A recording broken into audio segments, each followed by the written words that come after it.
Break के बाद एक बार फिर बुलेटिन की शुरुआत करेंगे और बात करेंगे पाकिस्तान की, क्योंकि पाकिस्तान अब एक एक करके बिखरता हुआ नजर आ रहा है। बलूचिस्तान, पीओके, खैबर पख्तूनख्वा में विद्रोह की लहर बढ़ती हुई नजर आ रही है और मुनीर थर थर कांप रहे हैं। सवाल यह कि क्या पाकिस्तान अपनी बर्बादी और विघटन की उल्टी गिनती शुरू कर चुका है? यह सवाल आज इसलिए क्योंकि जिन्ना का बनाया पाकिस्तान अब चौतरफा अंदरूनी बगावत की आग में जलता हुआ दिखाई दे रहा है। दरअसल 11 अगस्त को बलूचिस्तान द्वारा अपना पहला राष्ट्रीय स्वतंत्रता दिवस मनाए जाने के बाद अब पाकिस्तान के अस्तित्व पर ही बहुत बड़ा संकट मंडराने लगा है। बलूचिस्तान ही नहीं बल्कि अब पाकिस्तान के कब्जे वाले कश्मीर यानी कि पीओके और खैबर पख्तूनख्वा में भी आजादी और पाकिस्तान से मुकम्मल अलग होने की हुंकार गूंजने लगी है। वर्षों से पाकिस्तानी सेना के दमन, गोलियों, नस्लीय उत्पीड़न और आर्थिक तबाही को झेल रहे बलूच, पश्तून और कश्मीरी नागरिक अब इस्लामाबाद के जुल्म के खिलाफ एक साथ खड़े हो गए हैं और हालात ये हो गए हैं कि जहां बलोच जनता अपनी संप्रभुता का ऐलान कर चुकी है, वहीं पीओके में 14 अगस्त को पाकिस्तान के स्वतंत्रता दिवस का पूर्ण रूप से बहिष्कार करने का ऐलान कर दिया गया। उस दिन को ब्लैक डे बनाने और दुनिया भर में पाकिस्तानी दूतावासों को घेरने की तैयारी भी हो चुकी है। दूसरी तरफ खैबर पख्तूनख्वा में पश्तून नागरिक अपनी पहचान, स्वाभिमान के लिए पाकिस्तानी सेना के खिलाफ सीधे आर पार की जंग लड़ रहे हैं। सेना की क्रूरता, अमानवीय अत्याचार, जबरन अपहरण और प्राकृतिक संसाधनों की बेरहम लूट ने इन तीनों क्षेत्रों को इस्लामाबाद के खिलाफ एकजुट कर दिया है और विश्लेषक ये मान रहे हैं कि इतिहास खुद को दोहराने की कगार पर है। और 1971 में बांग्लादेश के गठन के बाद अब पाकिस्तान बहुत जल्द 3 से 4 अलग अलग टुकड़ों में बिखरने जा रहा है। इसी मुद्दे पर हम चर्चा करेंगे, जानेंगे, समझेंगे कि इस वक्त जो हालात पाकिस्तान के अंदर बने हैं, क्या वाकई में एक बार फिर से इतिहास रिपीट होने जा रहा है। हमारे साथ लेफ्टिनेंट कर्नल जेएस सोढी रक्षा विशेषज्ञ के तौर पर जुड़ चुके हैं। बहुत स्वागत है सर आपका इंडिया न्यूज पर। सर, किस तरीके से आप एनालिसिस कर पा रहे पाकिस्तान के हालात को लेकर, क्योंकि सुरक्षा को लेकर राजनीतिक संकट इस वक्त बड़े पैमाने पर पाकिस्तान के अंदर देखने को मिल रहा है। क्या वाकई में माना जाए कि 1971 एक बार फिर से पाकिस्तान में वापस आने वाला है वो साल? जय हिंद पुनीता जी। जय हिंद सर। ये मेरा सौभाग्य कि मैं आपके न्यूज चैनल पे हूं। 4 अगस्त 1947 को दिल्ली में एक बैठक हुई थी जिसमें लॉर्ड माउंटबैटन, पंडित नेहरू, मोहम्मद अली जिन्ना और खान ऑफ कलत थे। इस बैठक में फैसला किया गया कि बलूचिस्तान आजाद देश रहेगा जब भारत और पाकिस्तान का बंटवारा होगा। ठीक एक हफ्ते बाद 11 अगस्त 1947 को बलूचिस्तान ने अपनी आजादी डिक्लेयर कर दी और एक आजाद देश के रूप में उभरा। 3 दिन बाद 14 अगस्त को पाकिस्तान बना और अगले दिन भारत को आजादी मिली। लेकिन जिन्ना ने जिस 4 अगस्त की मीटिंग में हामी भरी थी बलूचिस्तान के आजाद देश होने की, उसके मन में खटास आने लगी और अगले साल 3 मार्च 1948 को पाकिस्तानी सेना की 2 इन्फेंट्री डिविजन्स बलूचिस्तान में घुसी और 27 मार्च 1948 को खान ऑफ कलत की गनपट्टी पे बंदूक रखी गई और उन्हें एक इंस्ट्रूमेंट ऑफ एक्सेशन पे हस्ताक्षर करवाए गए, जिसकी वजह से बलूचिस्तान को पाकिस्तान में विलय किया गया। लेकिन जब ये चीज हुई तो बलूचिस्तान की आवाम पाकिस्तान में विलय नहीं होना चाहती थी। विलय तो उन्होंने करा लिया जन इच्छा के विपरीत, लेकिन उसके बाद जिस तरह से पाकिस्तान ने बलूचियों को सेकंड ग्रेड सिटीजन के तौर पर रखा, उन्हें सहूलतें नहीं दी, बलूचिस्तान में आक्रोश और गुस्सा बढ़ता रहा और इस लेवल पे आ गया कि अब वहां बड़े बड़े प्रदर्शन होने लग गए हैं, वहां पे बड़ी बड़ी वायलेंस की करतूतें होने लग गई हैं। जो बलूचिस्तान ने अपनी आजादी डिक्लेयर की है कल के दिन, ये साफ दिखाता है कि पाकिस्तान पूरी तरह से विफल हो चुका है और बलूचिस्तान के नेता ने अब संयुक्त राष्ट्र से कई बड़ी अंतर्राष्ट्रीय मंचों से अनुरोध किया है कि बलूचिस्तान को रिकॉग्नाइज किया जाए, क्योंकि अब बलूचिस्तान पाकिस्तान का हिस्सा नहीं है। मैं पूरी तरह बलूचियों के समर्थन में हूं, क्योंकि जिस तरह से पिछले 80 साल से पाकिस्तानी हुकूमत और पाकिस्तानी सेना ने बलूचियों के साथ अत्याचार किया है, औरतों का बलात्कार किया है, उन्हें बेसिक सहूलतें नहीं दी हैं। बलूचिस्तान का आजाद होना उनकी आवाम के लिए बहुत बड़ी चीज है। और ये तस्वीर सर ये बताती है कि 1971 के बाद पाकिस्तान की सत्ता की ओर से, पाकिस्तान की सेना की ओर से सबक नहीं लिया गया कि आप लंबे समय तक वहां सैन्य ताकत के बल पर आवाम की आवाज दबा नहीं सकते, क्योंकि उस वक्त भी हमने यही देखा था, बंगालियों की आवाज को दबाने की कोशिश की गई और फिर हालात हम सबने देखा। क्या उससे सबक नहीं लेने की कोशिश हुई है? क्योंकि अब देखिए ना कि एक एक करके जो प्रांत है वहां पर विद्रोह बड़े पैमाने पर देखने को मिल रहा है। कोशिश क्या हो रही है कि सैन्य ताकत के जरिए सभी आवाजों को दबाया जाए।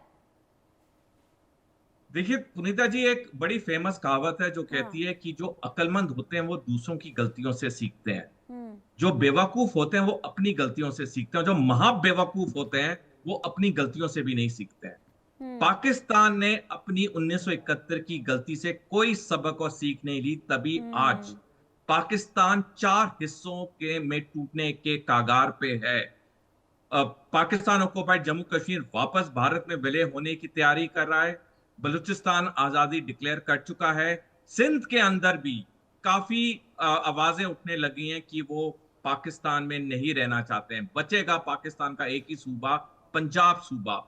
और मैं दर्शकों को एक आंकड़ा देना चाहूंगा, पाकिस्तानी सेना में 75% नौकरियां अफसरों के लिए और सैनिकों के लिए पाकिस्तान के पंजाब सूबे को दी गई हैं। तभी बाकी 3 सूबों को, चाहे खैबर पख्तूनख्वा हो, चाहे सिंध हो, चाहे बलूचिस्तान हो, वहां की आवाम को कोई इक्वल अपॉर्चुनिटीज नहीं है और तभी वहां पे आक्रोश दिन प्रतिदिन बढ़ता जा रहा है। और यही हाल पाकिस्तानी सरकार की हर सरकारी नौकरी में, जहां पे सिर्फ पंजाबी मुसलमानों को, जो पंजाब सूबे से आते हैं पाकिस्तान के, सिर्फ उन्हें ही प्रेफरेंस मिलता है, बाकियों को नहीं मिलता है। तो पाकिस्तान ने कतई अपनी गलती से सीख नहीं लिए जो उसने 1971 में की, जिसकी वजह से उसका बंटवारा हुआ। अब भी वो सबक और सीख नहीं ले रहा है और मेरे को पूरा यकीन है कि कुछ ही समय में मैं आपके चैनल पे और आपके शो पे फिर आके हम डिस्कस करेंगे किस तरह पाकिस्तान 4 हिस्सों में बंट चुका है। फिर तो पाकिस्तान के पास कुछ बचेगा ही नहीं। सिर्फ पंजाब प्रांत है जो पाकिस्तान के पास बचेगा, इसके बाद तो कोई प्रांत है नहीं। आप हर जगह देखिए ना, ये जो हम खैबर पख्तूनख्वा की तस्वीर दिखा रहे हैं, हम पीओके की तस्वीर दिखा रहे हैं, हम बलूचिस्तान की तस्वीर दिखा रहे हैं, सिंध प्रांत में भी वही हालात, अलग अलग प्रांतों में विद्रोह की लहर देखने को मिल रही है। लेकिन इन विद्रोह की लहर को सीधे तौर पर देखिए पाकिस्तान की सरकार की ओर से, वहां की सेना की ओर से ये कह दिया जाता है ये तो बाहरी ताकत करवा रहे। पीओके में जो हो रहा है, भारत पर आरोप मर दिए गए। आखिर क्यों बाहरी ताकत पर आरोप लगा लगा कर आखिर आप कब तक बसते रहेंगे? ये तो बहुत बड़ा सवाल है ना सर।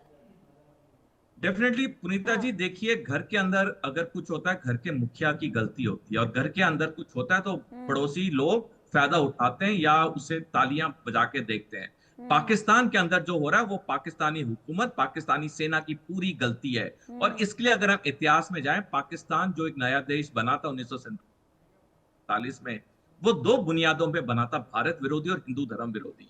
और क्योंकि उसकी नियत और नीतियां भारत विरोधी और हिंदू धर्म विरोधी रही हैं, तभी पाकिस्तान तरक्की नहीं कर पाया। मैं दर्शकों को एक और आंकड़ा देना चाहूंगा। 1950 में जब 3 साल हुए थे भारत की आजादी को और पाकिस्तान को नए देश में उभरे, 1950 में पाकिस्तान की अर्थव्यवस्था भारत की अर्थव्यवस्था से अच्छी थी। पाकिस्तान की पर कैपिटा जीडीपी 83.3 अमेरिकी डॉलर थी और भारत की थोड़ी कम 82.2 अमेरिकी डॉलर थी।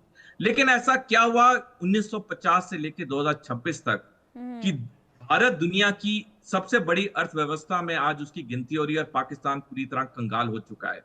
उसका एक ही उत्तर है, पाकिस्तान की गलत नीयत और नीतियां। भारत के सभ्यता, संस्कृति, संस्कार में लिखा है, बताया जाता है, अगर इंसान की नीयत गलत हो वो कभी तरक्की नहीं कर सकता है। यही चीज पाकिस्तान की हुई है, क्योंकि उसकी बुनियाद जो बनने की थी वो भारत विरोधी थी, हिंदू धर्म विरोधी थी, और उसने पिछले 80 सालों से सिर्फ इन नियत और नीतियों का अपनाया है। आज पाकिस्तान खुद टूटने के कागार पे खड़ा है। आर्थिक तौर पे तो वो बिल्कुल कंगाल हो ही चुका है, अब टूटने के कागार पे भी वो आ चुका है।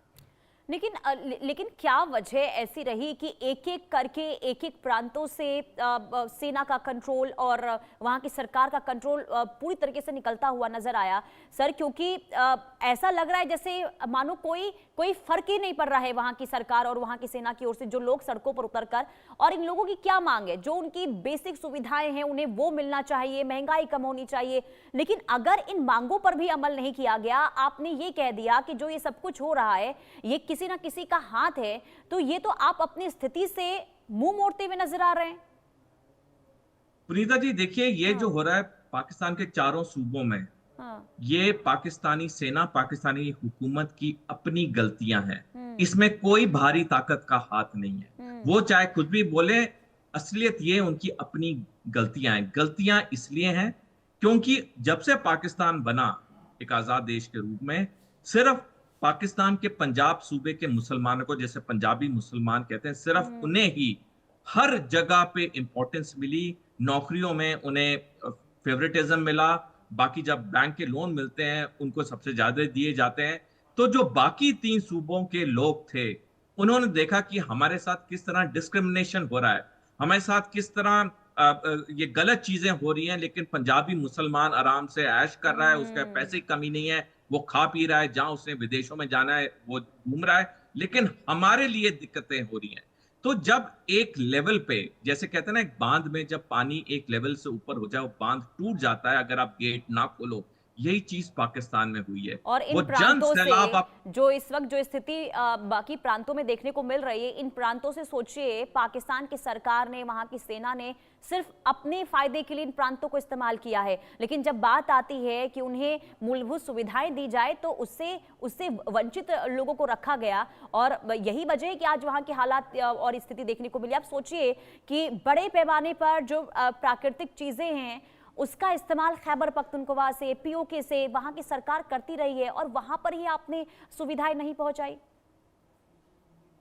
डेफिनेटली देखिए, एक चीज होता है कि जोर जबरदस्ती विलय करना, जैसे उन्होंने बलूचिस्तान को करवाया, और दूसरी बड़ी हम्म, चीज होती है लोगों को सहूलियत देना, जो पाकिस्तानी हुकूमत और सेना ने नहीं की है। मैं पाकिस्तानी सेना बार बार कह रहा हूं, क्योंकि पाकिस्तानी हुकूमत तो सिर्फ एक पाखंड दिखावा है। असली हम्म, सरकारें तो पाकिस्तान में पाकिस्तानी सेना चलाती है। इसलिए मैं बार बार पाकिस्तानी हुकूमत और सेना को साथ साथ कोट कर रहा हूं।